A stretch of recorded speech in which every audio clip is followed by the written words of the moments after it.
Na verdade, foi uma trajetória que começou desde a minha graduação. Eu sempre estudei muito, sempre me dediquei muito à pesquisa, às ciências jurídicas. Eu venho de uma família onde meu pai era advogado, meu avô era advogado, portanto, o direito está no nosso DNA, né, como eu costumo falar. E logo após eu me bacharelar, eu entrei no curso de pós-graduação na Universidade Federal de Minas. Depois eu fiz o mestrado na Universidade Católica Portuguesa e o doutorado na Universidade Federal de Minas Gerais. Eu sou mineira, nascida em Belo Horizonte.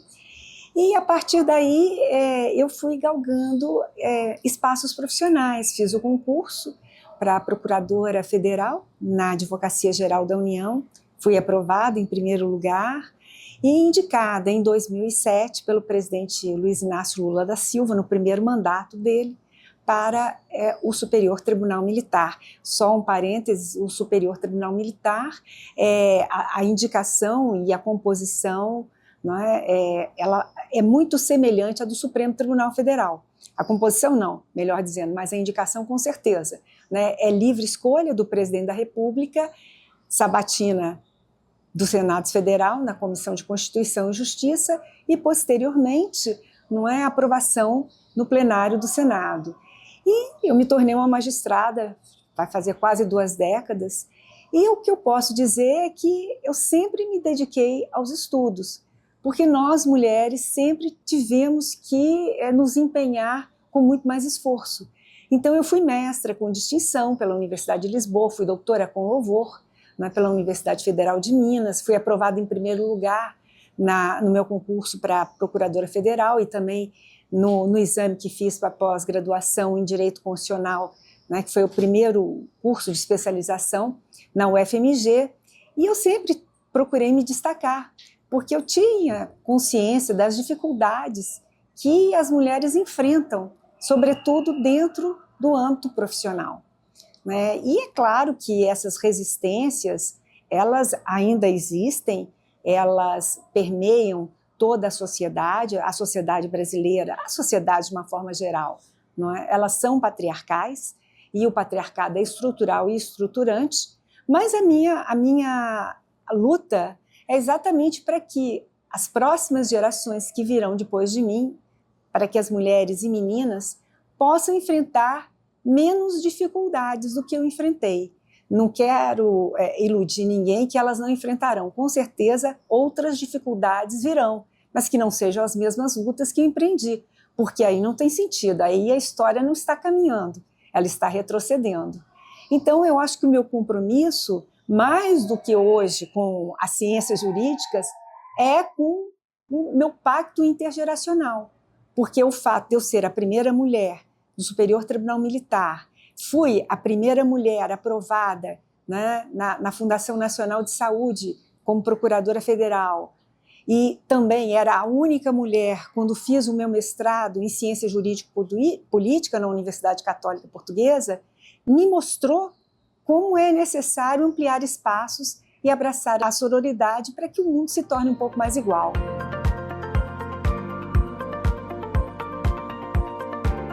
Bem, na verdade, as minhas referências foram as professoras que eu tive, né? Foi minha mãe, que era uma mulher vanguardista, foi uma mulher que era servidora pública do Tribunal de Justiça de Minas Gerais, uma época em que todas as mulheres eram donas de casa e mães de família, e nem por isso ela abdicou dessas funções, que exerceu primorosamente bem, mas também foi uma mulher que trabalhou fora, né? Uma mulher que eu considero empoderada pelos padrões da época, e as minhas queridas professoras, que foram nortes para os meus estudos, a professora Ana Isabel Derzi, né, e tantas outras que mostraram que é possível fazer a diferença e abrir novos caminhos.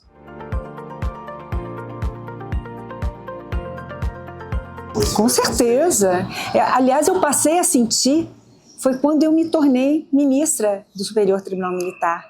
Até então, não é, como procuradora federal, eu convivia com os meus colegas advogados em condições de igualdade, não havia nenhum tipo de de disputa, pode-se dizer assim, por espaços de poder.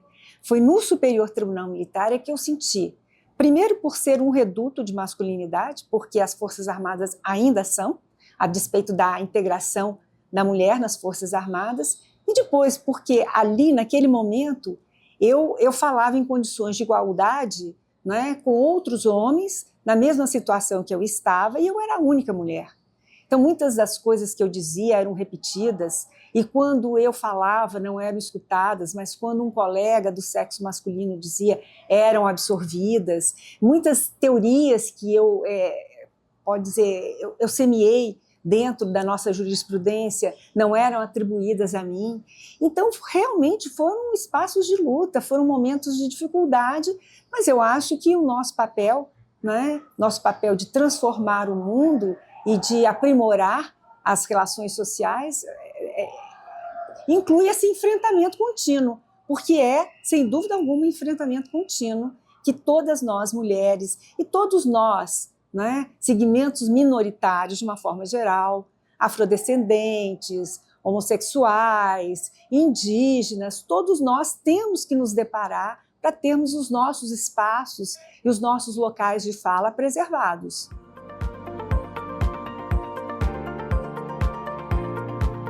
Eu não tenho a menor dúvida que o fato de eu ser uma professora me ajudou imensamente na minha formação de magistrada. Eu costumo dizer que eu estou magistrada, mas eu sou uma professora por vocação. 30 anos de sala de aula, do pó e do giz, eu sou da época do pó e do giz, não é? E sem internet. Então, eu me construí e formei a minha trajetória dentro de uma sala de aula.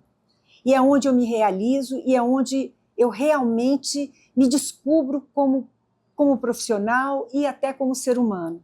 Eu tenho hoje ao meu lado vários alunos que me assessoram e que eu sinto que, de alguma maneira, plantei aquela semente para que eles se tornassem as pessoas que eles são hoje, que inclusive me superaram em muito.